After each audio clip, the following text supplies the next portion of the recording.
Welcome to परम classes channel. दोस्तों, आप सभी का एक बार फिर से परम क्लासेज चैनल में स्वागत है। Friends, we will know a new communication model today's class. Friends, today's model of communication is Wesley and Maclean model of communication. Friends, in 1957, Bruce Wesley and Malcolm S. Maclean both proposed this model. Friends, we can see this model in two type of communication. First is interpersonal communication, second is mass communication. Friends, there are many differences in both type of communication. Friends, in interpersonal communication, the feedback is direct and fast, other than in the mass communication the feedback is indirect and slow. We can take an example in political rally or any program where public is receiver or audience. The feedback will indirect or very slow. At other hand, in classroom where the interpersonal communication is laid down, the feedback will direct and fastly. Friends, now the Wesley and Maclean says that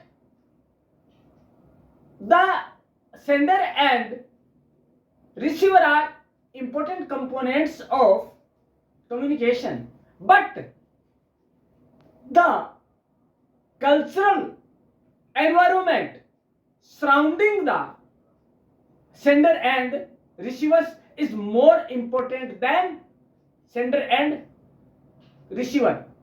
Friends, this model followed that the message which flow to receiver is depend on the environment or cultural values.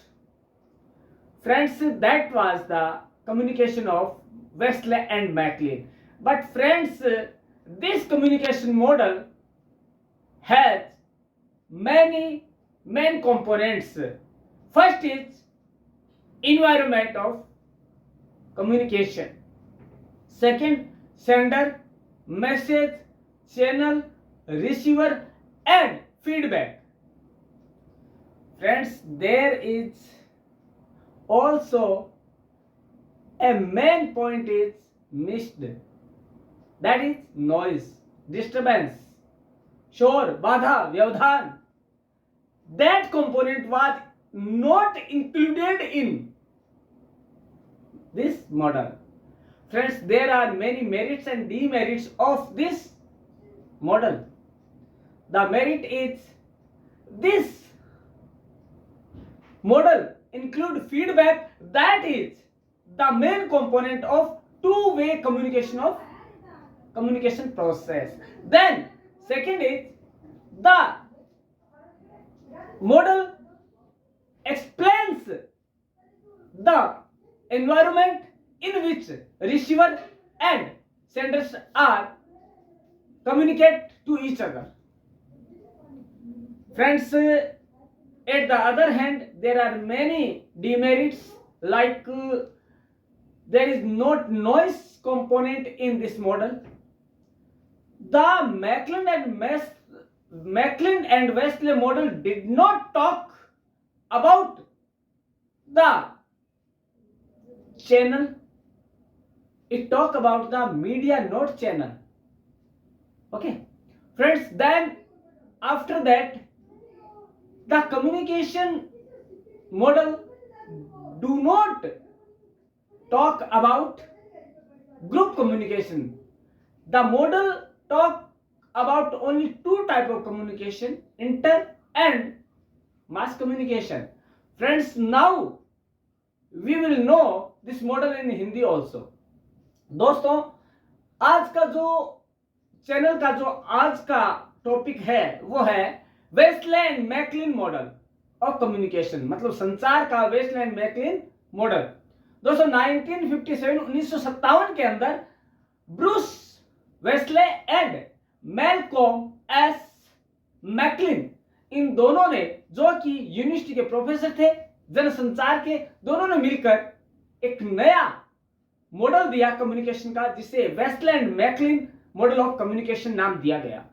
दोस्तों उनका यह मानना था कि ये जो दो तरह का संचार है, इंटरपर्सनल और मास कम्युनिकेशन, इन दोनों के परिप्रेक्ष्य में हम इसको देख सकते हैं। दोस्तों उनका कहना यह था कि इंटरपर्सनल कम्युनिकेशन में जो फीडबैक है, प्रतिक्रिया है, प्रतिपुष्टि है, वो प्रत्यक्ष है और फास्ट होती है, तीव्र गति से मिलती है प्रतिक्रिया है, वो बजाय जनसंचार के जिसमें कि बहुत इनडायरेक्टली अप्रत्यक्ष होती है, परोक्ष रूप से होती है और बहुत स्लो, धीमी गति से होती है। इसका उदाहरण के रूप में हम राजनीतिक रैली या कोई प्रोग्राम का ले सकते हैं जिसमें पब्लिक भी होती है, रिसीवर भी होता है, ऑडियंस भी होती है। मतलब रिसीवर मींस प्रापक और श्रोता, श्रोता मींस जो सुनने का है, उसे कोई उसके प्रभाव से मतलब नहीं है, क्या मेरे काम का है क्या नहीं है, वो सुनने के लिए बैठा है खाली। तो दोस्तों उसमें क्या होता है, आपका फीडबैक है वो एक तो डायरेक्ट नहीं आता और एक बहुत स्लो आता है, न्यूज़पेपर के माध्यम से कभी दे दिया तो ठीक है, नहीं तो नहीं दिया। तो दोस्तों ये था।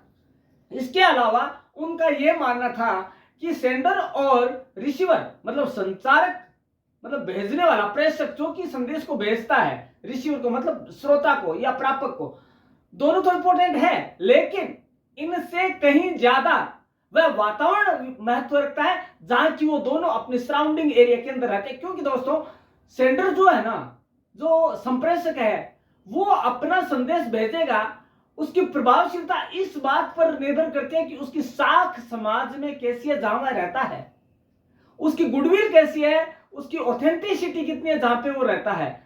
दोस्तों इसका हम एग्जांपल ले सकते हैं कि एक न्यूज़पेपर जो कि न्यूज देता है, न्यूज़पेपर बहुत से है दोस्तों, हिंदी के न्यूज़पेपर भी है, चैनल भी है, लेकिन उनमें से कोई भी एक हमारा बहुत लोकप्रिय चैनल या न्यूज़पेपर होता है। क्यों? क्योंकि उसकी ऑथेंटिसिटी है, वो समाज में कितनी है, इस बात पर डिपेंड करता है। उसकी प्रभावशीलता या जो वो मैसेज देता है, उसकी प्रभावशीलता इस बात पर डिपेंड करती है कि वो उसकी साख कितनी है, उसकी गुडविल कितनी है, उस पर रेस्पेक्टिव कितना है, ये सारा उस पर डिपेंड करता है। तो दोस्तों इनका ये कहना था कि वो वातावरण जिसमें दोनों रहते हैं, संप्रेषक और प्रापक जो दोनों रहते हैं, इन दोनों के बीच की जो अंडरस्टैंडिंग है, समझ है, वो इस बात पर निर्भर करती है कि उनके सामाजिक मूल्य क्या है, कल्चरल वैल्यूज क्या है, और दोनों किस हद तक उस संदेश को ग्रहण करेंगे, यह प्रतिपुष्टि या प्रतिक्रिया पे निर्भर करता है। लेकिन दोस्तों इन्होंने भी एक जो मेन कंपोनेंट है उस पर ध्यान नहीं दिया, वह है नॉइज, शोर या बाधा। उनका ये क्यों नहीं दिया? उनका ये मानना था कि दोनों की जब अंडरस्टैंडिंग सही है तो गलती होने की संभावना नहीं है। कहीं शोर, व्यवधान, बाधा, डिस्टर्बेंस, नॉइज ये होने की कोई गुंजाइश ही नहीं है। तो दोस्तों ये तो रहा आपका मॉडल, लेकिन इसके भी कई साइड इफेक्ट भी थे। जैसे कि इन्होंने फीडबैक को, मेन इंपॉर्टेंट तो ये था, इफेक्ट तो ये था या महत्व तो ये था कि इन्होंने फीडबैक किया, प्रतिपुष्टि को शामिल किया, प्लस इन्होंने क्या किया, जो इन्वायरमेंट था, कल्चरल इन्वायरमेंट था या सराउंडिंग इन्वायरमेंट था, सोशल इन्वायरमेंट था, उसको उन्होंने इंपॉर्टेंस दी। क्योंकि ये महत्वपूर्ण टॉपिक है, क्योंकि जो साख है एक सेंडर की या जो गुडविल है, उसमें डिपेंड करता है कि वो कितना मैसेज और कितना ग्रहण किया जाएगा और कितना प्रभावी रहेगा। लेकिन दोस्तों इन्होंने क्या किया, नॉइस को शामिल नहीं किया, और न इन्होंने इस मॉडल ने समूह संचार, ग्रुप कम्युनिकेशन की बात की। तो दोस्तों ये था आज का हमारा वेस्ले एंड मैकलिन मॉडल। तो दोस्तों ये मॉडल भी अन्य मॉडल की तरह जो हमने परम क्लासेज के चैनल पर में पढ़ा है, उन्हीं की भांति बहुत ज्यादा इंपॉर्टेंट है दोस्तों। तो हमें करना क्या है, वापस वही बात मैं वापस दोहराऊंगा कि आप बेल आइकन को दबा दीजिए, सब्सक्राइब कर दीजिए चैनल को, और ये देखना आप कि जितना भी आप पढ़ेंगे ना वो आपके हर एग्जाम में काम आएगा। कल के आपने देखा होगा कल की वीडियो में, all problem one solution, that is परम क्लासेस चैनल, बिकॉज दोस्तों किसी भी तरह का एग्जाम, कोई सा भी एग्जाम हो, उन सब के लिए परम क्लासेस चैनल आपके दोस्त के रूप में, आपके प्रेरक के रूप में आपके साथ खड़ा है। तो दोस्तों करना क्या, आपको कब तक देखते रहिएगा, हमेशा देखते रहिएगा परम क्लासेस चैनल, क्योंकि आपके सवाल, आपके कमेंट हमारे लिए उत्साह का काम करते हैं दोस्तों, और हम उसी ऊर्जा के साथ आपके सामने वापस आते हैं हर रोज। तो दोस्तों देखते रहिएगा और जानते रहिएगा परम क्लासेस चैनल को। हम कल मिलते हैं इसी समय इसी चैनल पर। धन्यवाद।